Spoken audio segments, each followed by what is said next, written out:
Fala pessoal, no podcast de hoje terminaremos esta série sobre islamismo do ponto de vista LGBT e falaremos sobre como os muçulmanos são atualmente. Se você não viu os 2 capítulos anteriores, recomendo que você os assista antes de seguir neste episódio. Estou deixando os links na descrição. Se você curtiu a proposta, quer ampliar os seus conhecimentos e pensar junto com a gente, dá o like, se inscreve no canal, ativa o sininho e vem comigo. Quando falamos sobre como os muçulmanos são, existe uma verdade incontestável. E essa verdade é que muçulmanos são, essencialmente, pessoas. E pessoas são diferentes umas das outras. Muçulmano, assim como católicos, negros, LGBTs, etc., são indivíduos que pensam de forma diferente, têm valores distintos, e qualquer tipo de tentativa de dizer como eles são será sempre uma generalização e, portanto, um preconceito, certo? Bem, é isso e o episódio acabou. Claro que não. Sobre generalizações, há um ponto aí. Quando dizemos que mulheres são burras, moradores de comunidades são bandidos ou gays são promíscuos, trata-se de generalizações erradas e preconceituosas de todo um grupo. Isso porque tais características não se aplicam a todas as mulheres, negros ou gays. Igualmente, também há homens burros, moradores do asfalto bandidos e heterossexuais promíscuos. Porém, existem outras generalizações que são mais difíceis de categorizar como essencialmente erradas. Como exemplo, quando dizemos que os brasileiros são um povo alegre, os japoneses são disciplinados e os alemães são rígidos, essas frases são generalizações, pois nem todo brasileiro, japonês ou alemão é dessa forma. Contudo, a gente não pode negar que certas características são traços culturais médios de determinados grupos. Ainda que nem todas as pessoas deste grupo, individualmente, vão ser assim ou assado.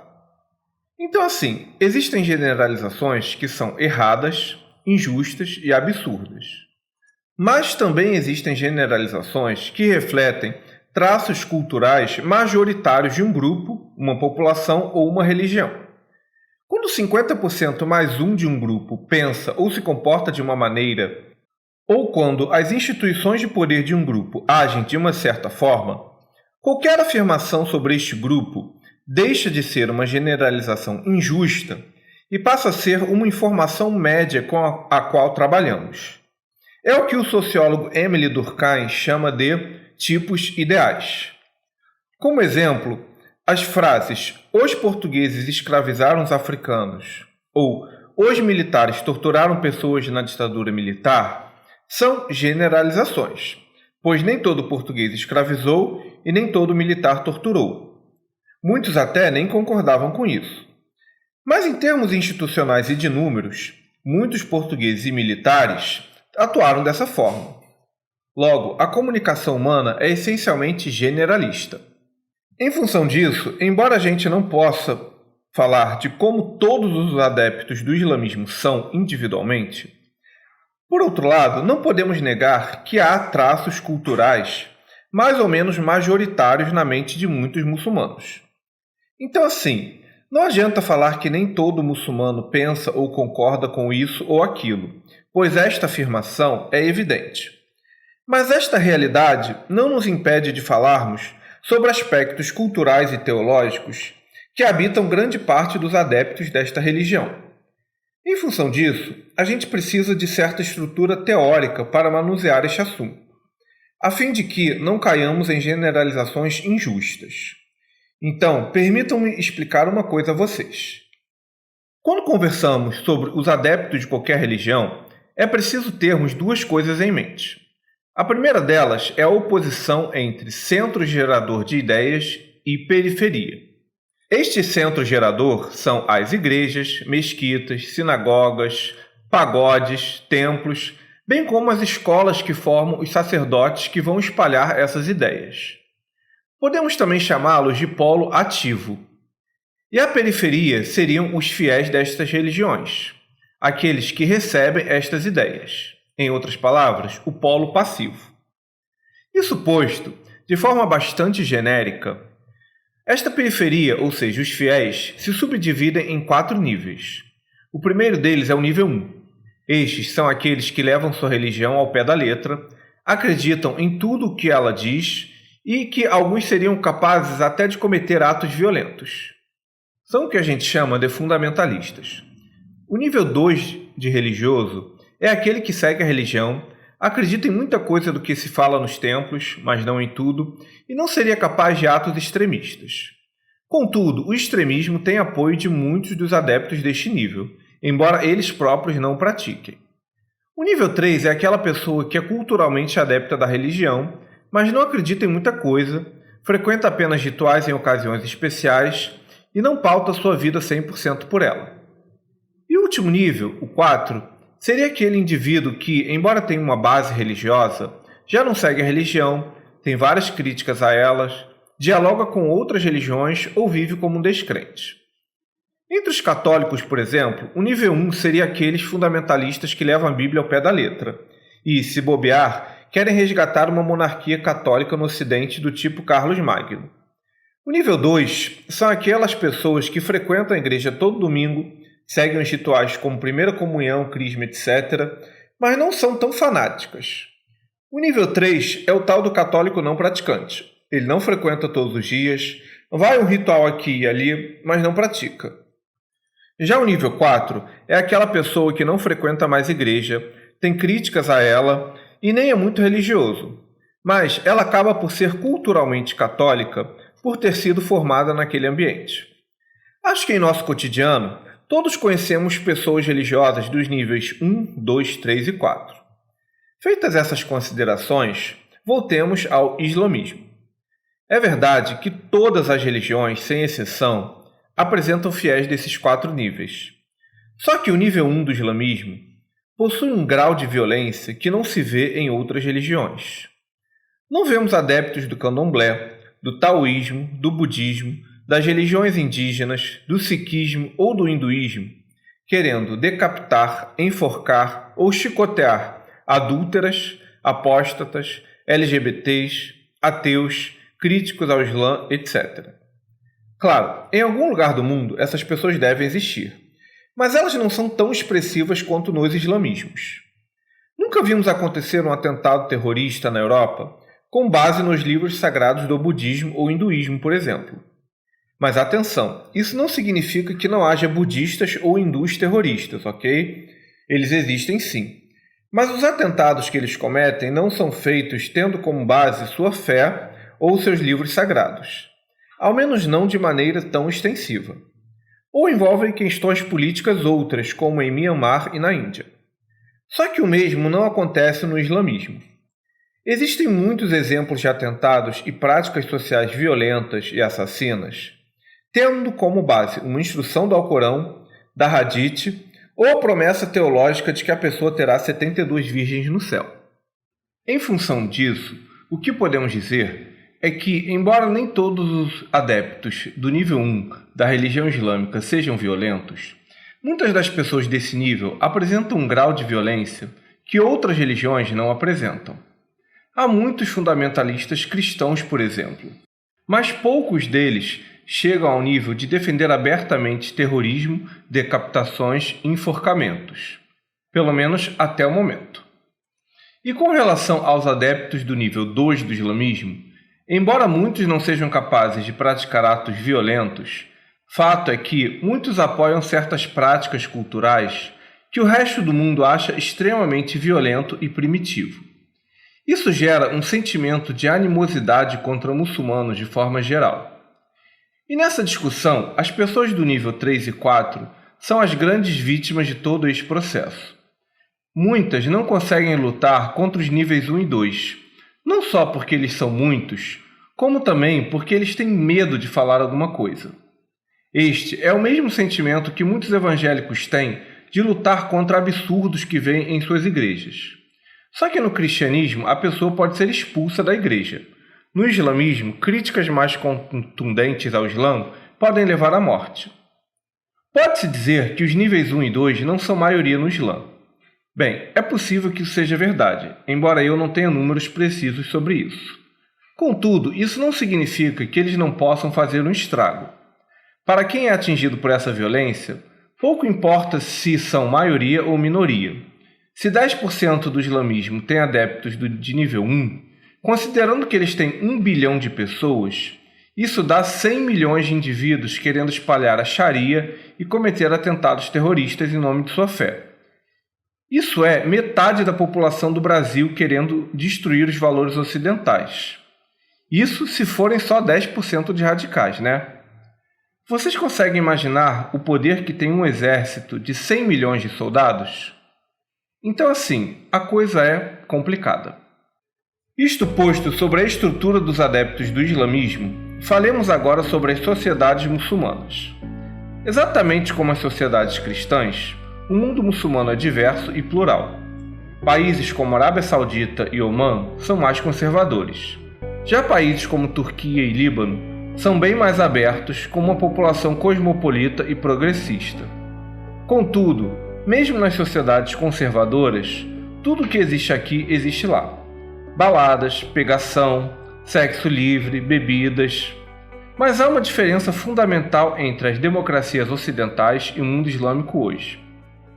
Só que para entendermos isso, é necessário fazermos uma distinção entre as pessoas muçulmanas e os governos muçulmanos. Com relação a este último, infelizmente, quando olhamos para o mundo islâmico, não vemos nenhuma democracia funcional ou estável. Com algumas poucas exceções, como talvez a Albânia, o resto dos países muçulmanos ou é governado por líderes seculares autoritários, como na Síria, por líderes militares autoritários, como no Egito, ou por monarquias autoritárias e corruptas, como na Arábia Saudita. Ou, em alguns casos, simplesmente não há governo central, como no Afeganistão e na Somália, onde a lógica tribal divide poder em líderes locais. Nesses países há muita pobreza, concentração de renda, falta de liberdades diversas e um modelo que não é funcional. Para quem tem dúvidas, há milhares de muçulmanos tentando imigrar para a Europa em busca de uma vida melhor. Mas talvez haja muito poucos europeus querendo ir para esses países em busca de qualidade de vida. Isso não é a minha opinião, isso são apenas fatos que estão postos. Vocês aí podem argumentar: mas tem os Emirados Árabes Unidos, Dubai e o Catar, que são países ricos e desenvolvidos. Então, sim, mas tem alguns poréns. Esses lugares são países pequenos e eles são bons em fazer dinheiro. Contudo, aquela opulência que existe na superfície, ou seja, aquela riqueza toda, quando vemos mais profundamente, encontramos problemas estruturais seríssimos. Os trabalhadores que participaram na construção dessas nações vivem em trabalho escravo, são extremamente explorados, ganham uma miséria e são tratados de forma bastante cruel. E o assunto nunca é debatido, é sempre empurrado para debaixo do tapete. Por mais que alguns países islâmicos tenham sido bons em fazer dinheiro por meio do boom do petróleo e da indústria imobiliária, essa riqueza não parece ter sido distribuída pela população. Críticas aos governos desses países são sempre um perigo. Então, assim, o mundo islâmico tem algumas exceções, mas o modo como eles são governados é algo que não exerce um poder atrativo para as pessoas, a menos que elas venham de lugares ainda piores. E ainda tem uma outra coisa, as leis do país. Vocês podem dizer: o problema desses lugares é a perseguição aos homossexuais. Então, nem todos os países muçulmanos criminalizam a homossexualidade, mas a maioria o faz, e isso diz muito sobre esta cultura e esta religião. Mas a coisa vai um pouquinho além. Não é só a homossexualidade que é criminalizada. A fornicação, ou seja, o heterossexualismo fora do casamento, é tão criminalizado quanto. A pornografia também e a prostituição idem. Houve o caso de uma mulher em Dubai que ela foi forçada a fazer sexo não consentido. E, ao denunciar o crime, ela que foi presa por ter feito sexo fora do casamento. Também mulheres que perdem a virgindade antes de se casarem são frequentemente mortas pela família no crime em defesa da honra, e isso é relativamente aceito por muita gente. E ainda tem o fato de que muitas dessas sociedades ainda têm sexos segregados, algo que o ocidental médio nem se lembra o que é. Este tipo de estrutura social gera muitos problemas. Primeiro porque homens e mulheres não se conhecem profundamente. Eles vivem num mundo à parte. Isso produz homens com dificuldades de penetrar no universo feminino e papéis de gênero estritos e idealizados. Na prática, é alto o número de várias formas de violência contra mulheres. Em alguns países, uma mulher sequer pode viajar sem autorização do marido. O sexo feminino ainda é visto como uma propriedade do homem. Tem gente que vê isso como uma espécie de proteção. A ideia é fofa, mas na prática faz da mulher um ser sem individualidade. E ainda tem um outro efeito. Como os sexos são segregados, fornicação é proibida, adultério é punido com morte, e perda de virgindade antes do casamento é muito mal vista, e a prostituição não está tão acessível por ser um crime, isso faz com que homens não tenham acesso às mulheres. Isso significa que, por debaixo dos panos, a homossexualidade é muito praticada. Tão praticada que eu vou deixar na descrição um link de gays sauditas falando que, de certa forma, é mais fácil ser gay na Arábia Saudita do que hétero. Isso porque dois homens solteiros podem morar juntos porque são vistos como amigos. Mas um homem e uma mulher solteiros não podem morar juntos sem serem casados. Bem, acho que já dá para perceber que o problema ali vai além dos homossexuais, né? Só que ainda tem outra coisa aí. Sempre que falamos do autoritarismo do mundo islâmico, da homofobia e do machismo, sempre tem aquele esquerdista ingênuo que diz: "Ah, mas no Brasil isso também acontece." É óbvio que essas coisas horríveis acontecem no Ocidente. Como eu disse, tudo que existe lá existe aqui e vice-versa. Inclusive, para quem já visitou aquelas bandas, sabem que muitos muçulmanos bebem muito, mas é tudo sempre escondido. Seja como for, a questão é que, embora nos países que vivem sobre democracias ocidentais também haja conservadorismo, machismo, homofobia e fundamentalismo, em muitos casos isso não é praticado pelo poder do Estado, mas sim pela cultura. E mesmo quando vem do Estado, existe um espaço para debates e mudanças nas mentalidades.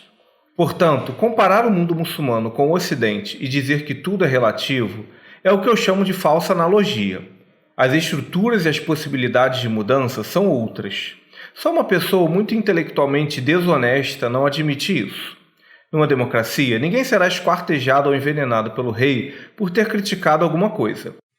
Sobre isso, é importante notar que não é porque um país não é muçulmano que ele está livre de autoritarismo, ditaduras e fundamentalismo.